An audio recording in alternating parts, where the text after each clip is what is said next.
thank you for coming.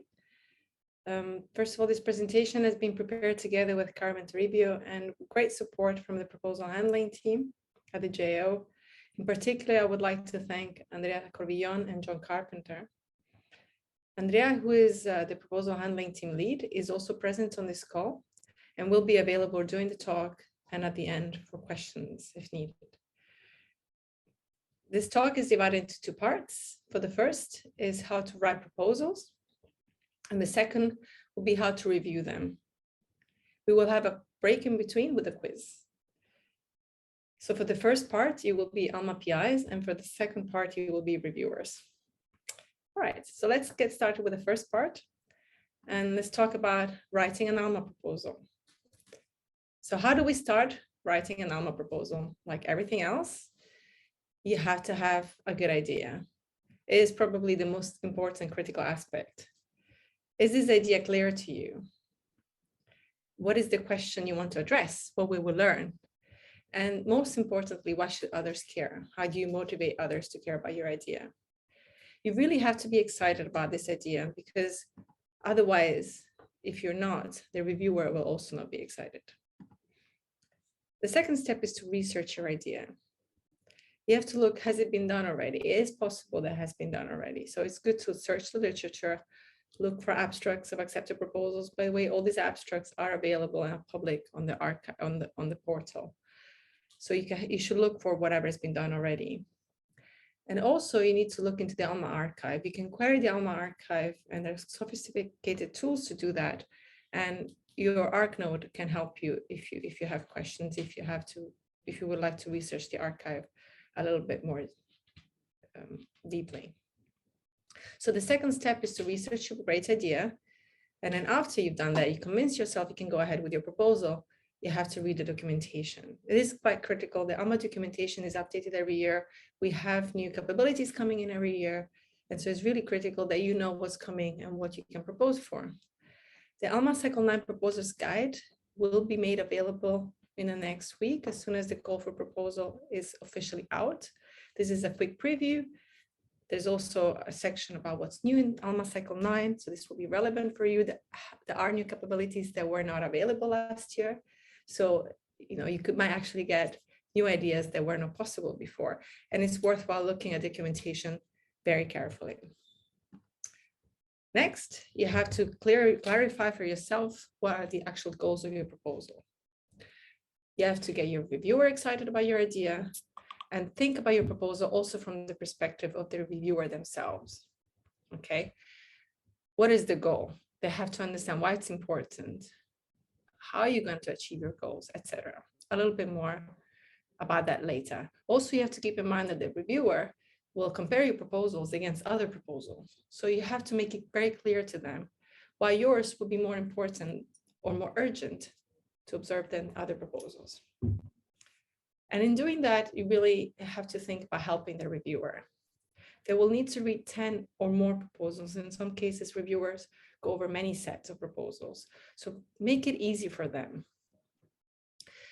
Your text should be understandable to a non-expert. Of course, your reviewers will be expert on the topic that you're writing about, but may not be expert in that specific aspect or that specific topic. So just make it understandable also to a non-expert. You can always only win that way. Proposals need to be clear, concise, and explicit. Do not use any acronyms or jargons, and don't assume that a point is clear. Just write things explicitly. Just if you think of something, just write it. So ultimately it boils down to knowing your audience. You have to, when you write a proposal, you really have to think about who's going to read it. As I just mentioned, the reviewers are knowledgeable, but may not be experts. And it is always important to give the big picture. How is your proposal fitting into the big picture, and how will it impact your science? Okay. And so in understanding how the reviewer will read it, it's important to understand the review criteria. Of course, I'm going to go into review criteria later in the talk again, when we talk to the reviewer side of things. But also as a PI, you have to think about how proposal will be reviewed. The first criteria for assessing a proposal has to be its scientific merit. Does the proposal state what is important? What are the questions that it is wanting to address? Will these observations have an impact in your field? And how are they addressed by the science goal? And how will the data be analyzed? Do you have the tools to analyze this data? The reviewer will also think about, once they're convinced about the great idea that you had, whether the actual observations, the science goals, the way it's set up, are sufficient or are suitable to achieve those goals. So are the targets the correct one? And what about the signal to noise? Are you also going deep enough? Sometimes reviewers trying to, as reviewers, PIs try to ask for less time to be more complacent, but it's also important to ask what you need for what you need and have enough signal to noise ratio to achieve your goals. So keep that in mind, that you have to think about your scientific goals in the first place. Okay, I'm gonna now talk a little bit more explicitly about the proposal components. There are three main components. There's the abstract, the scientific justification, and finally the technical justification. So I'm gonna go through each of them with a bit of detail. The most important part of a proposal is probably the abstract. It's the first impression, it's the first part most reviewers will read. The abstract should be brief, powerful, and it should give the big picture, lay out the problem, what you're planning to do, and how that's going to solve your problem. Okay, so make a good first impression. Here's an example of an abstract structure. This is just an example, of course, of a good abstract, but I'm not going to read it, but it will give you an idea of how to structure things. By the way, these slides and all the material presented here will be available for you later if you want to revise it later. And also there's a lot more on the user portal from the proposal handling team. So don't worry about reading things here. You'll have time to revise again later if needed. But just to go over the overall structure here, a good abstract should have background, layout briefly, talk about the problem, what is the gap in the knowledge you're trying to address, the objective, a strategy, how you're gonna observe. And then finally, it's good to conclude with significance. So if you get what you're aiming out to achieve, what will be the impact again? And so the abstract should be concise, it should be clear and coherent. Keep in mind that you should not copy portions of your science justification into the abstract. And you don't need to repeat the abstract in science justification either. You have little time for little space for your proposal. You should make the most out of it and not repeat the same sentences or notions. Okay, so that was the abstract. Let's move on to the scientific justification. That's probably the most important part of your proposal, is the meat and potatoes of your proposal. That's where most of the content should go. Here's just an example outline of a science justification. It doesn't have to be this way, but you could think about dividing it this way. The science justification is maximum of 4 pages. So you could aim for 2 pages of text roughly and 2 pages of figures and table.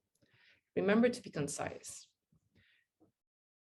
The 2 pages of text, or the 4 pages in total, should be divided into some introduction. This is very important, gives a big picture. The urgency should convey the urgency, why this is important in astronomy, what problems you're wanting to be solved, previous work and unsolved issues. And also I like to end with a summary of what you propose to do as well, so that you already have a kind of a lookout.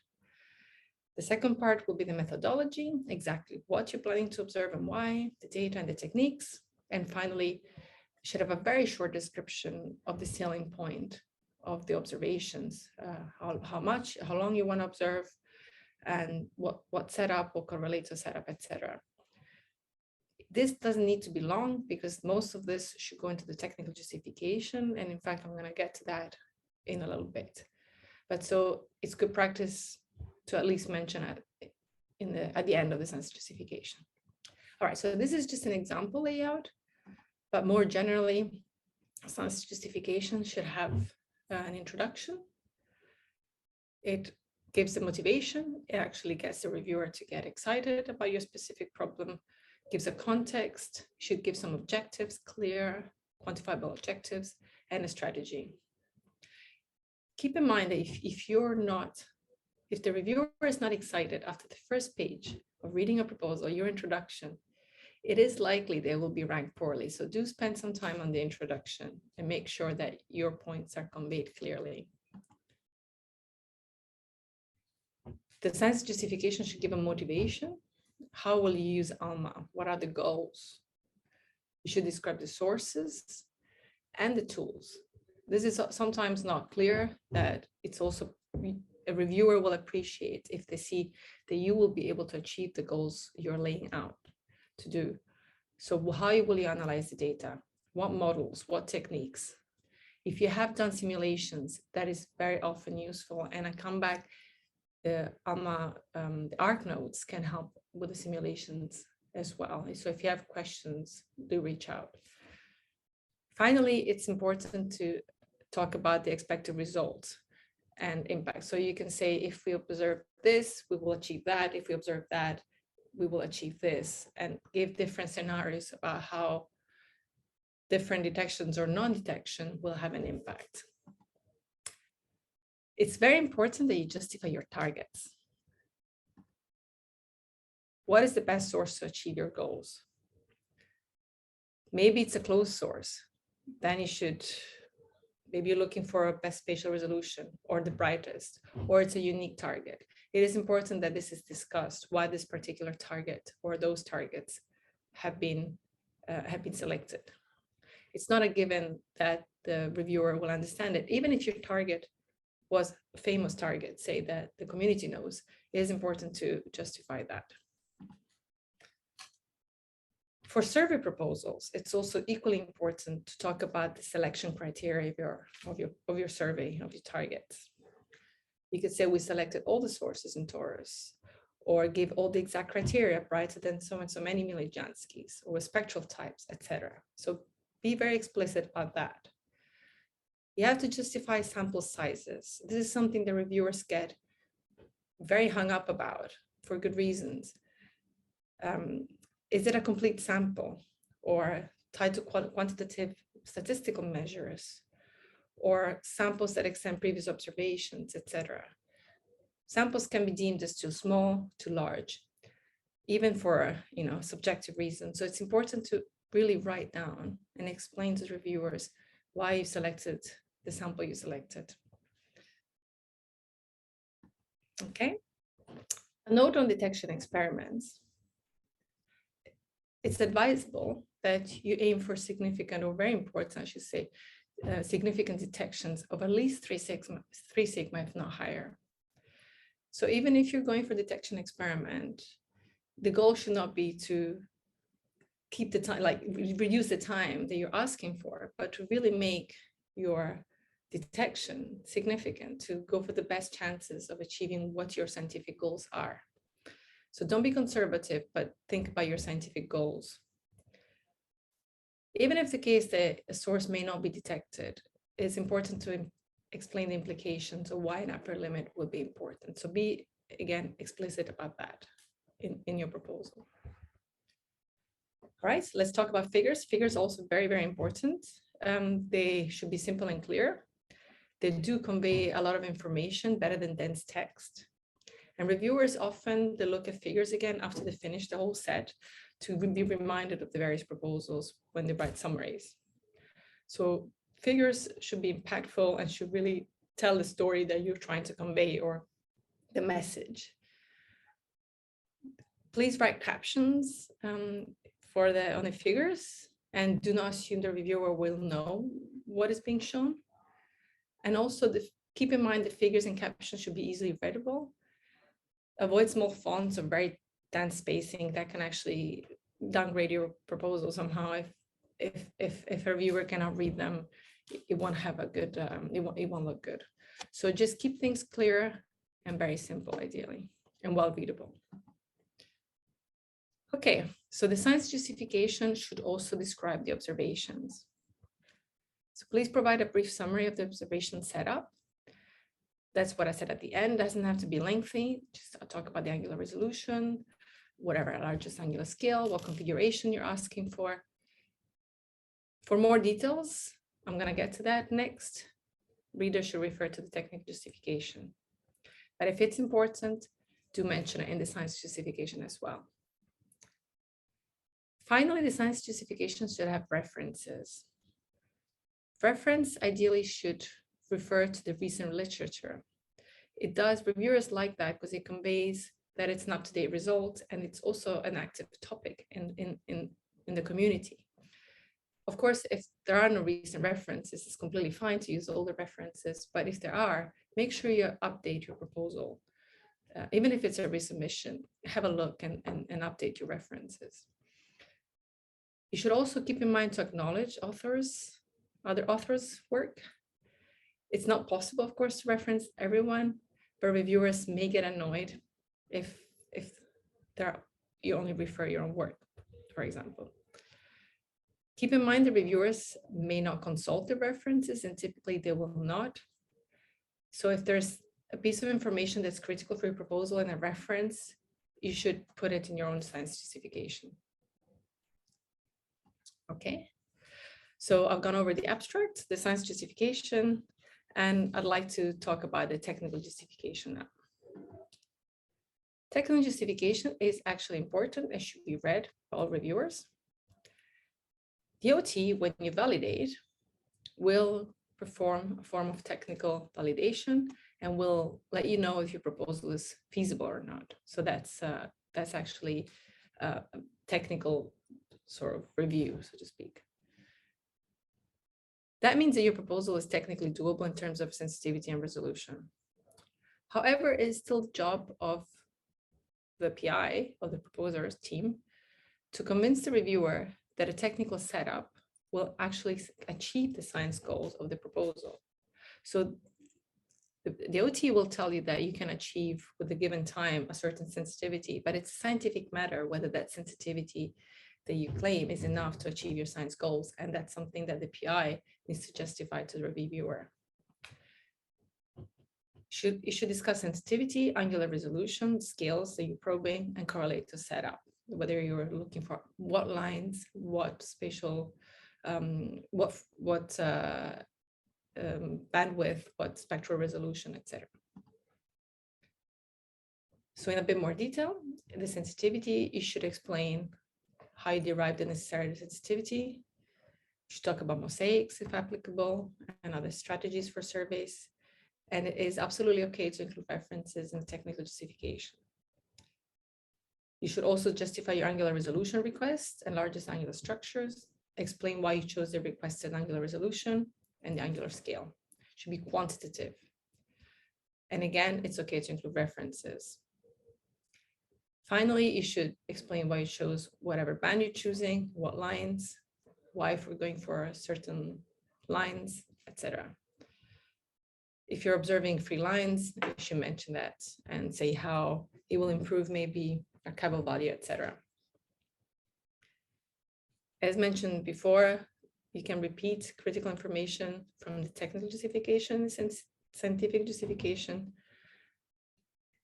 At least it can be very brief at the end if it's not something critical. And it's good for giving a complete picture.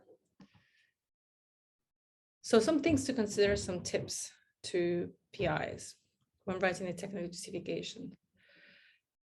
In general, high frequency and high resolution observations are challenging to observe, especially during afternoon and early evening during the Chilean summer. So it's very useful when you write a proposal to think about the time of the year. So for you're asking for a specific configuration, you already know what resolution you want, and you should examine the time of the year that your source will be observed at and look at the weather and some statistics. I'm going to show you in the next slide. If that's an issue, you should go back and consider a different combination of configurations or bands. So let me show you an example of this. This is from the proposer's guide. I really encourage you to have a look closely at the proposer's guide when you're writing a proposal. There's a lot of excellent information in there that will be useful to maximize, the potential of your proposal and the observatory to observe what you actually want them to observe.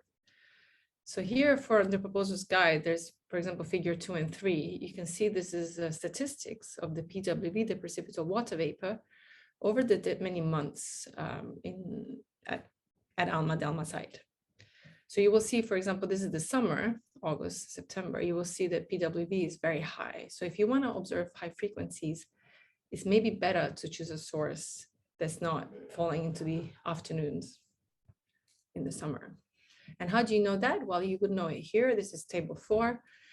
You have the dates for last year. This is from last year. The new one is going to be released in the next week or so. So stay tuned, but it will look the same. It will be updated for 2022. You have the dates, the configurations that are planned, right? And then you will have the LST for best observing conditions. So please check your sources against this and see if you can optimize some of this observing for yourself and for the observatory. Another table that's really useful, and I use this a lot myself, I kind of have it printed out in front of me, is the configuration properties of your observations. This is a cutout, it only has a few configurations, but just in a nutshell, it will give you the minimum maximum antenna separations and then the angular resolution that you will achieve in different bands for a given configuration and the maximum recoverable scale. This is very important to keep an eye on when you're setting your science goals. So the technical, in a nutshell, the technical justification is important. A good technical justification will not give you ALMA time. That's the job of the scientific justification. However, it's certain that a poor technical justification will cause reviewers to downgrade your proposal. So keep an eye on that and make sure you give it enough time also to write. Okay. If you have questions, your ARC node is here to help. So please reach out and write to us. A couple of things reviewers don't like. They don't like inconsistencies between cover sheet, science justification, and technical justification. Read your proposal several times and make sure that all the numbers, all the details match across the proposal. Some of them could be typos. So keep an eye on that for that. Also, many projects, if most of the time your project is dominated by one source, say you have a sample by one source takes up half the observing time, you should justify why that's the case or remove it. That's very confusing for a reviewer to look at. Also, reviewers don't like generalities. It will increase our understanding, help constrain models. That's written a lot, may be fair, but please be specific. Also, they don't like over-the-top claims. I think I've read these a lot, and some of them maybe have been used too much. Rosetta Stone, Holy Grail. Try to avoid these such claims unless backed up. They're backed up. Other things reviewers don't like, tiny fonts, small margins. You have 4 pages. You don't have to fill every corner of those 4 pages with information. In fact, sometimes more is less, and less is more. So use standard margins, you must use standard fonts. It's actually checked now at ALMA, but make the most out of your time. It shouldn't look cluttered. Don't overuse bold, italics, and underline. It is completely fine to use them, but if you do it too much, it will be confusing rather than helpful. So use it sparingly. And then finally, keep an eye on spelling mistakes and grammar errors. Just read your proposal a couple of times. It can really downgrade your proposal, unfairly so, even if you have a very good proposal. So keep an eye out on those things. A final reminder, a quick note about, you already know since last year, proposals have to be written anonymously. So proposal should not reveal the proposing team. And the reviewers should absolutely focus on the science and not on the team, should not try to guess even who the team is, but simply what they're proposing. There are many guidelines provided on the science portal. Please review them. I'm just going to go over a couple of points here, but there's a lot more material online. Of course, you should not list the PI, the co-PIs, or the co-Is. No names on the proposal, and that includes all parts of the proposal. If you have to reference your work, you should do so in the 3rd person. So don't write, its methodology demonstrated. You should write as demonstrated, its methodology. Or our study showed that. You should write Hayashi et al. Showed that. You should also not name your project codes if you're referring to your previous observations, even if it's recent. So you don't write figure 1 shows the image from program with the PI name, but simply put down the name and leave it at that. Okay, so I finished this part, my message to the PIs, and I'll leave it for questions and comments and for the quiz. We have prepared together with Romana Grossová from the Czech Art Note a quiz to see how are you doing with the dual anonymous guidelines. So we would like to share it with you. I am going to post it in the chat. And you will have some sentences, and you will have to decide whether you think it's that sentence follows the dual anonymous guidelines or not. So let's say we take a short break and then we are back. Okay, it's almost time. I think most of the people are getting answers right. I know there are a couple that are very tricky, but hopefully you will see when you finish in the answers, you will see the explanation why it was yes or no, or it depends. And yeah, do not hesitate to ask us questions also about your anonymous later on. And contact your notes. Or if you have someone that is really of your confidence, give them your proposal to see for a proofread, to see if you are really hidden behind the words. As it was mentioned before, these are sentences, short sentences taken out of context, and sometimes you can unveil yourself in the full paragraph, even though the sentences are okay. All right, second part. Now you have finished writing your proposal and you get 10 proposals. You have to become reviewer. Let's see. Let me just start with some practical steps. Basics of distributed peer review. Every proposal team nominates one person to be a reviewer. That is, when you write, as you know, by now, when you submit your proposal, you have to nominate one person to be reviewer. The default will probably be the PI of the proposal. Doesn't have to be. You can nominate somebody else also in your team, of course, after agreeing with them to do so. This is especially relevant for people who actually have multiple proposals. It can help with the workload. Once you've nominated the review, you submit, then sometime later, the proposal handling team will assign 10 proposals to the reviewers. And the reviewer will then review the proposals, rank, and write comments for each proposal. So let's have a look at the timeline for cycle 9. As you all know, in about a month from now, on April 21st, there will be the proposal deadline. This is the part where the proposal PI will designate a reviewer using the observing tool. By April 26th, all reviewers are expected to go on the user portal and enter the specific expertise in the user portal and provide a list of conflicts of interest. This is a new step, and it will also be done via the user portal. I'm going to get to that in a little bit later again. So remember that you have to do this if you're a reviewer by April 26th. On May 4th, you will be assigned a proposal set, 10 proposals for each proposal you submitted.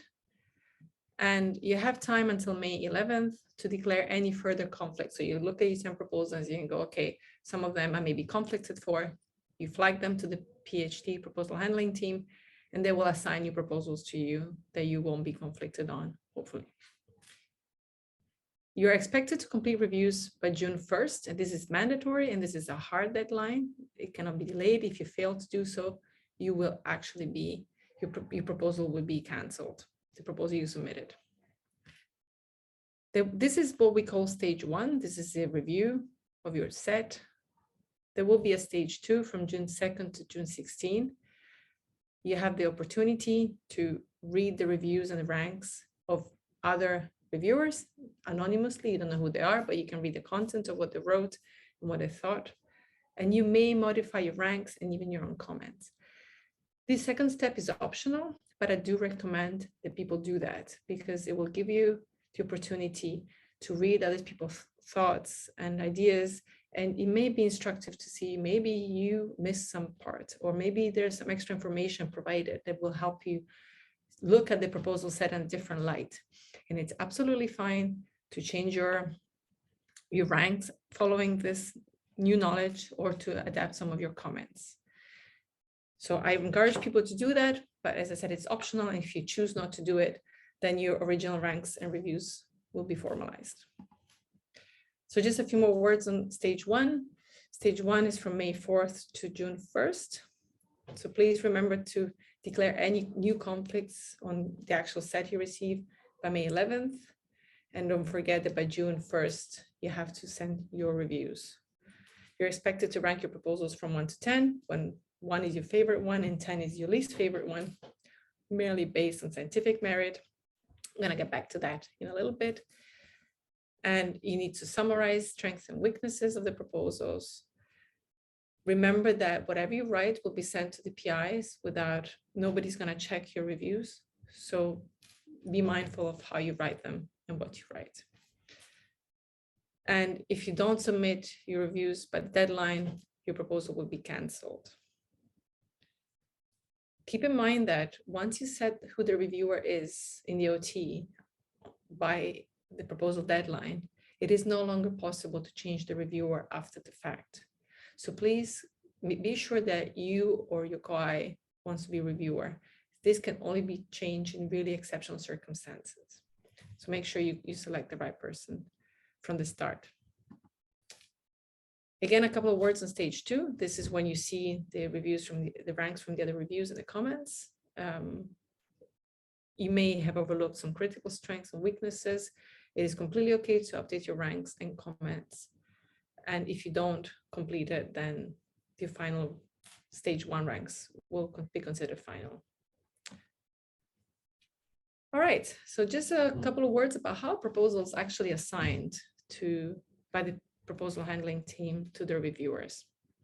There are 3 main overall priorities set. The first priority is to assign proposals that have a set of keywords to reviewers who have the actual same keywords.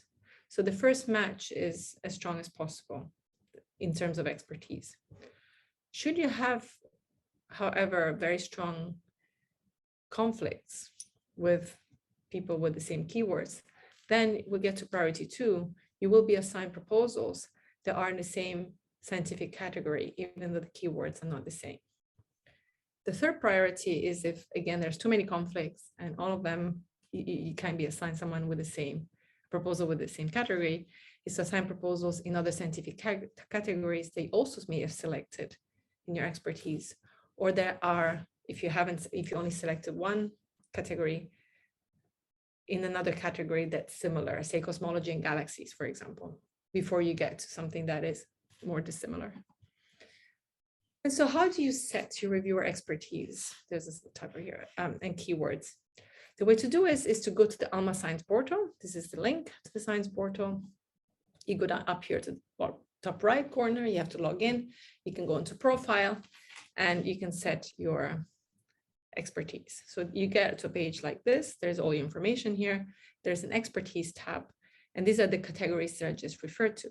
There's cosmology, galaxies, ISM, etc. There's 5 categories in total. If you click on one, you get the keywords I just mentioned. So this is the list of keywords that you would get for cosmology, and you can click on whatever keywords you feel comfortable reviewing.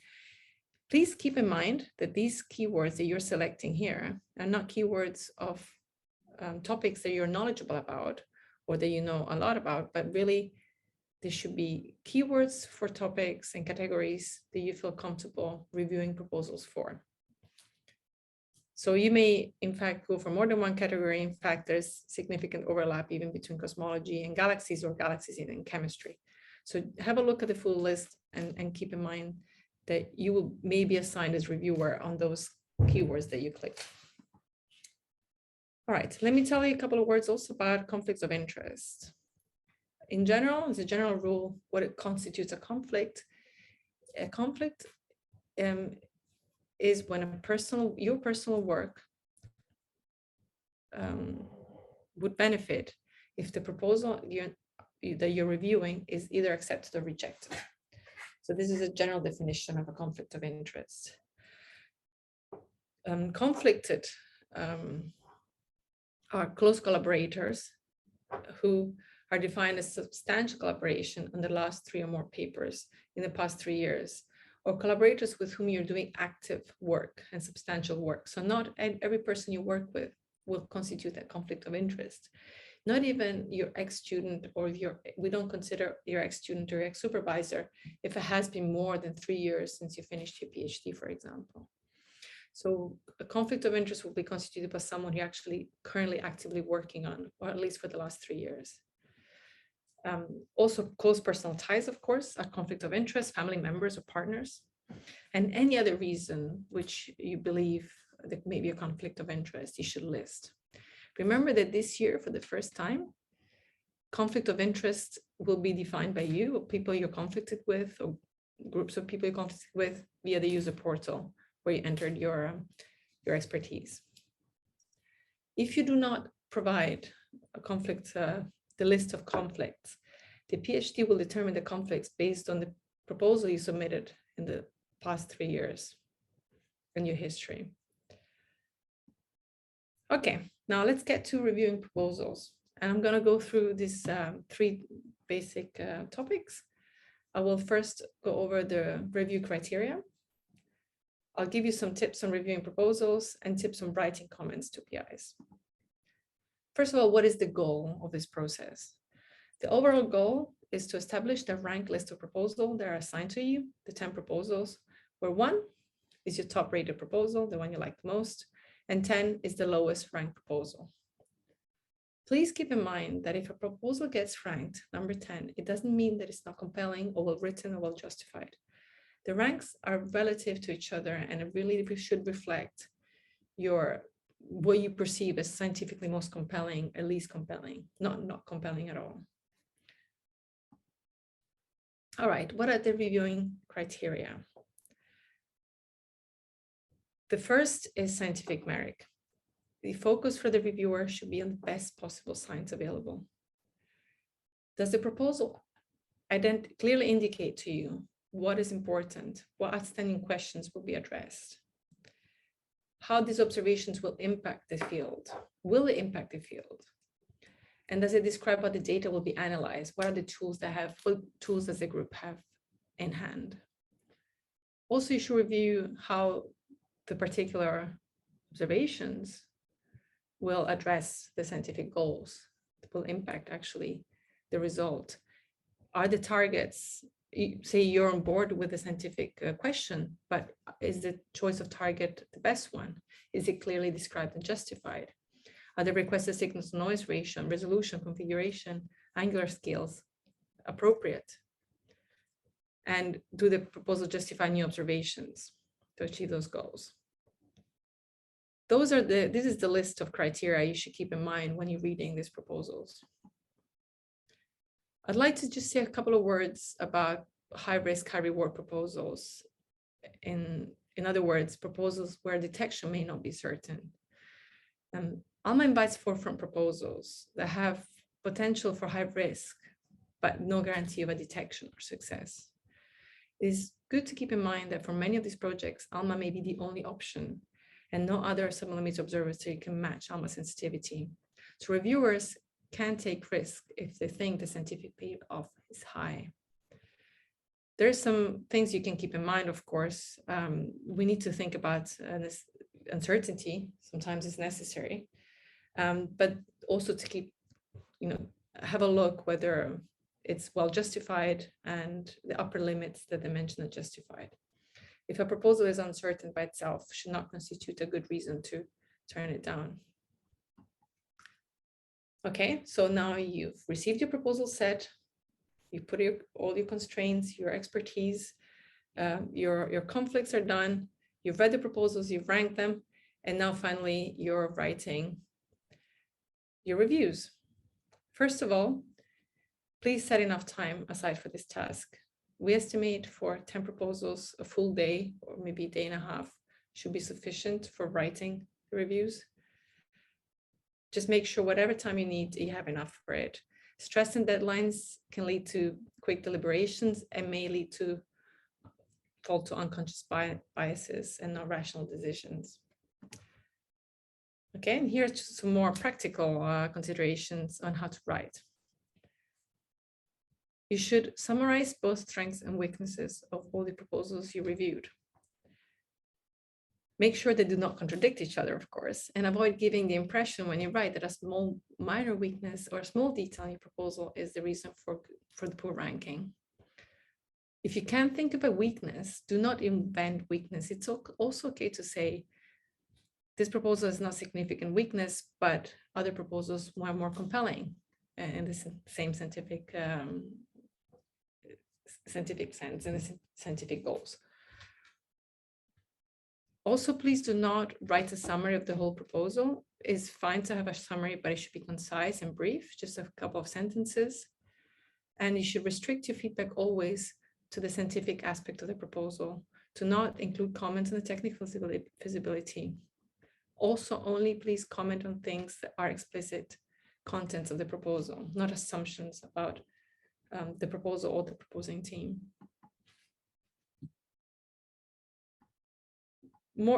Sorry, I can't read the top. Use complete sentences. You don't have to write necessarily a very lengthy review, but you use full sentences and be concise when you're saying something. It's good practice to also not ask questions. Usually the questions are to indicate weakness, so just state the weakness directly. Always be professional and polite, and try to be constructive. You can give advice on how to improve the proposal, and I think that's a very good thing to do. If a proposal has good ideas but can be improved, it's fair to say so and may be helpful to the proposing team for next cycle. Please, at all costs, avoid sarcasm or insulting language. And if you have to critique, always critique the proposal and not the PI of the proposing team. Keep in mind potential unconscious biases and be always factual. Okay, final remarks. Once you finish writing your reviews, please read them again and ask yourself how you would feel if you received them. If you feel that they would upset you, revise them. And keep in mind, this is true for many people at ALMA, that English may be a second language for many PIs and also for reviewers. Here's an example review. Again, I'm not going to read it. You will have this material later, but just to have a look at the content, starts with a brief summary. This is a good review, so to speak. Starts with a brief summary. It mentions the specific strengths of the proposal, specific weaknesses, and any comment here. Also, the proposal did not adequately explain. The comments should be addressed to the proposer and not the PI and the team. A word about technical justification. What should you do about reviewing proposal? Should you read the technical justification? Generally, as I mentioned before, it's also to the PI, this is the other side of things. The OT will perform technical validation when you validate. If it says it's validating, it means that it's feasible. So the reviewers can assume the proposal is technically feasible.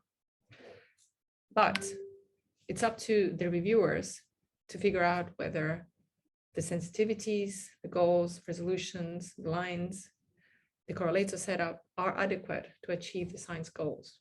You can assume that we will be able to observe them, but are they what they should be? So the reviewer should evaluate if the setup is sufficient and check things like sensitivity, correlator setup, and everything I've just mentioned. So do read the technical justification and think about, what these limits are and whether they're what they should be. Finally, what do you do if you have an extra technical question related to the proposal or to the technical justification itself? You should send an email to the PhD, proposal handling team. We have the PhD lead here, Andrea Corvillón, so you're going to meet her also in a minute. Please send an email to PhD and they will respond after checking with the technical assessors at JO if necessary. Also, please note that any additional notes should be written into the comments to JO box so that we don't lose tracks of this case. I'd like to finish here by saying that ALMA really appreciates your expertise and your time that you dedicate to this effort. You are actively contributing to the great science that the telescope, the observatory is carrying out. And so your role is very important. We'd like to thank you for everything you do. And just a note, the publications ALMA has achieved since 2020 keeps growing. So keep up the very good work, both as PIs and as reviewers. And with that, I wish you productive proposal time and thank you for your attention. Thanks, Violette. I give you my applause. Thanks a lot for this. I thought it was very helpful. You explain us things in a very easier way. I wonder if attendees have any questions. I would like to mention one thing. So I know that the PhD is planning to have a plenary with everyone. Exactly. And maybe this is actually, since Andrea is here, you will add more information to the reviewers after the deadline. Andrea, is that right? Can you remind me? Yeah. Yeah, well, the documentation for the reviewers is already available in the Science portal. But of course, in that session, we will address the more specific subjects related to reviewing the proposal, like our guidelines, our code of conduct, for example, that we can take it in more detail then. And yeah, address more specific questions that, of course, when the time comes and you start reviewing the proposal, will start appearing, because sometimes it's hard to think ahead of time of what things will come up. Yeah, I thank you, Violetta, for reminding that. We have a question. Maybe Andrea, you want to answer? Good question. Read and answer. Yeah, well, first of all, I forgot to present myself. Hello, I'm Andrea Corvillón from the proposal handling team. And the question that we have is, do competing proposals count as conflict of interest, especially in specific cases where certain targets are pursued by a small number of teams? Well, this is something that we check case by case. When a conflict of interest that are declared by the reviewers start to come to us, we start to check these situations and if this really addresses a conflict or not, because sometimes you are requesting for the same target by in different with a different setup, or the final science goal is different.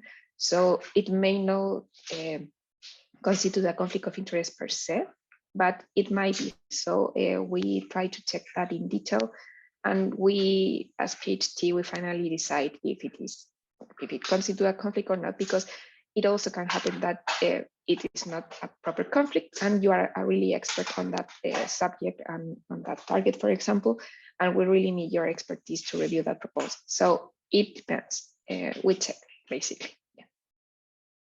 Thank you for the question. I don't see any more questions open, but we get never tired of stressing again that we are available for your questions now. Our most exciting month starts, and we will be here to help you with this and other questions. Start preparing. The earlier, the better, right? Again, set aside time. I think it's a very important one.